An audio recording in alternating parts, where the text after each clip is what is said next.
Drive My Car, out in theaters and on HBO, new Japanese film based on a short story written by Haruki Murakami.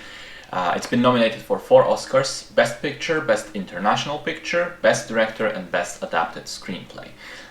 When it comes to works of Murakami, I have read Norwegian Wood, which I enjoyed, and I have seen the Korean film Burning, which is based on another short story of his, and that movie I adored. It really stayed with me, especially that whole dance at sunset sequence. It seared into my brain permanently.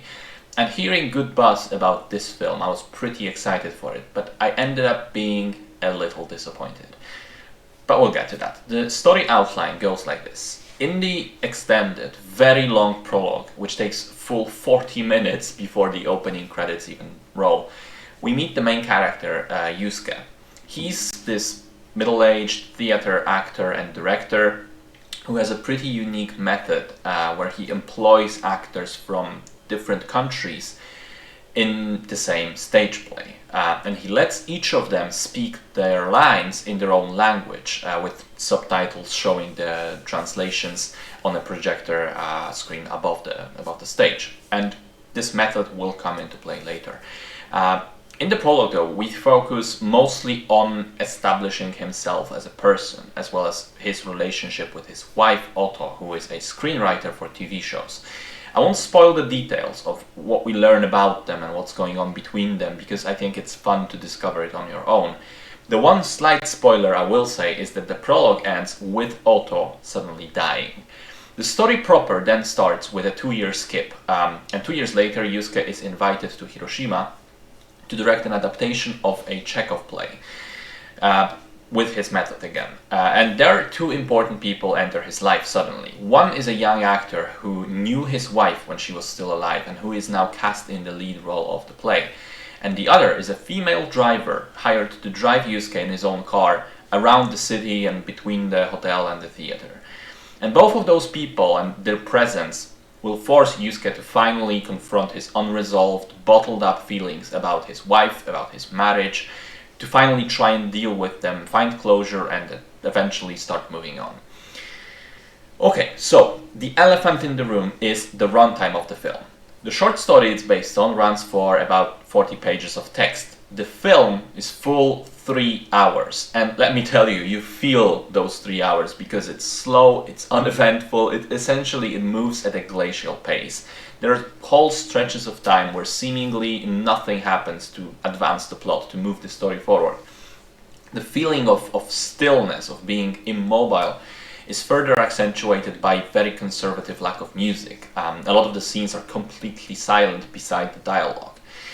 Now, I will say that it makes sense thematically on the one hand, and on the other, when the film finally reaches its climax, which to me is the conversation in the car, it kind of clicks into place, and I realized, okay, it needed to be slow and patient in building these characters and these relationships in order to now reach that moment and make it really meaningful. But I still question whether it needed to be as long as it is. But it would be somewhat forgivable. But again, I say it would be because even though it made sense from a narrative point of view, as a watcher, as a member of the audience, as someone sitting there in the theater room, it was still too exhausting. By the end, I was thoroughly tired by the film, and I wished it to end, especially as it takes a good while to actually finish after that climax moment. And I've seen a comment on the internet that said that the whole 3 hours could be condensed into "don't bottle up your feelings, go to therapy," which is funnily reductive, but also not entirely untrue, I thought. And so, it's kind of difficult for me to even answer the question if I enjoyed the film or not. I guess it's one of those movies where I really enjoyed the idea of it. I liked individual moments in it, but not necessarily watching it as a whole. Right now, a day after, I'm thinking back to it and I'm analyzing it in my head. I'm thinking, yeah, it was a good movie. But yesterday in the screening room, while I was there, I was almost falling asleep at times, particularly at all the drawn-out play rehearsal scenes, which this is also an aspect of a film which I think will be interesting to really passionate people who are really passionate about theater, about cinema, about different art methods and so on, but it doesn't, I felt it doesn't necessarily help the story to have so much of it, to have the Chekhov play essentially take over and become main plot for longer stretches of time. So I would put it like this.